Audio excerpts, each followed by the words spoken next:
Copier copying, take 3.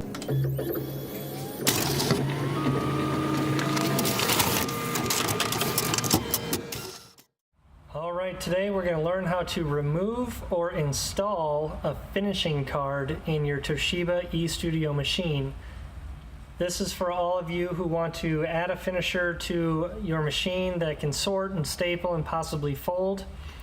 What you see on my desk right now is 2 finishing cards. They're very small, they're not much. You'll notice that one of them, this one here on the left, has very pointy corners, while this one here on the right has slightly rounded corners. At the moment I can't remember which card goes with which type of machine, but if I were to guess, I believe it's the curved edge cards that go with the newer model machines and the pointy edge cards that go with the older model machines. One other thing that you might notice about the card is that some of them have these little standoff pegs, and that's to really secure them to the motherboard inside the machine. It's not really necessary, assuming that your machine's not going to be moved around too much. The connection here that actually attaches it to the motherboard is pretty good, and like I said, as long as you're not knocking around the machine all the time, this should really never come off. Now, in order to start the process, we need to take off the back panel of the machine. Okay, it's held on by 2 screws, one here and one right here. Once we have that off, the next part that we need to take off is this little metal plate right here, and it's just being held on by 1 screw. This one here you don't actually have to take out completely. You can just loosen it and this whole panel will slide up and out. Now that we have the metal plate off, what we're going to do is look at this connector right here. That's where the card is going to have to attach to. But what you'll notice on the card itself, you have this connector here that goes onto the motherboard, and then you also have what looks like a power connector right here. And if your machine's never had a finisher on it, chances are you might have to dig into some of these wires over here and try to find the connector, and it's usually going to be attached with this little plastic cable bracket. You might have to open that up and fish it out, but this is what it looks like. It's just a little white connector, and that's going to go right here on the edge of the board.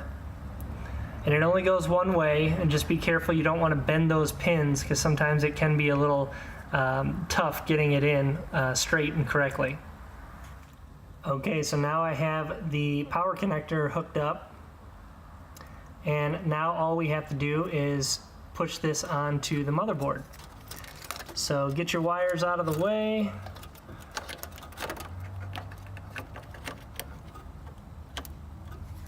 Push it on, and that's it.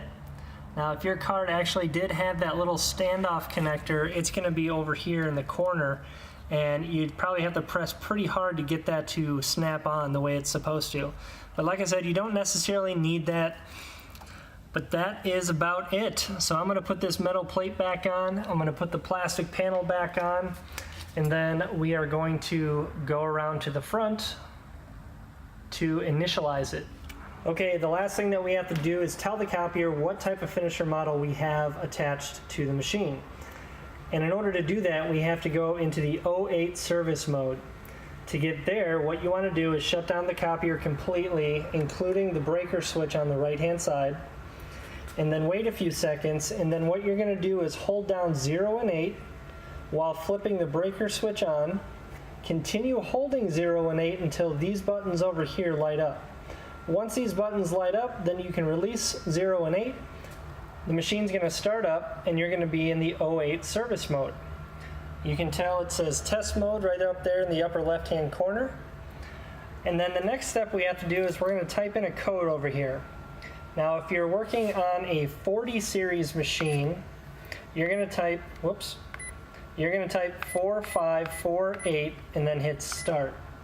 And then it's going to give you some options up here. This model machine that I'm working on is actually a 30 series machine, so I want to type 1912. Hit start, and then you can see it shows system mode, which is what the system is currently at, and then this is going to be technically the user mode. and we can change that. So if I hit 1, it changes to 1. If I hit enter and we go back into that, now the system mode is set to 1, and I can again change this to 0, hit enter, and we're good to go. Now you might be asking yourself, which one do I want? Do I want 0 or do I want 1? Well, if it's a hanging finisher, regardless of what series machine you have, you want to make sure it's set to 0. If you have a floor standing finisher or even a saddle stitch finisher, you're going to want to set that option to 1. Those are the only two options you can have, either 0 or 1.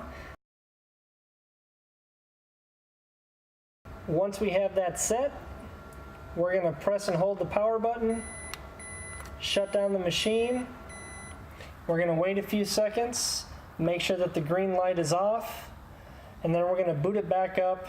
Once we do that, almost as soon as we turn on the machine, you're going to hear some noises and some movement out of the finisher on the left-hand side. And that is about it. Hope this helped. Let me know if you have any questions.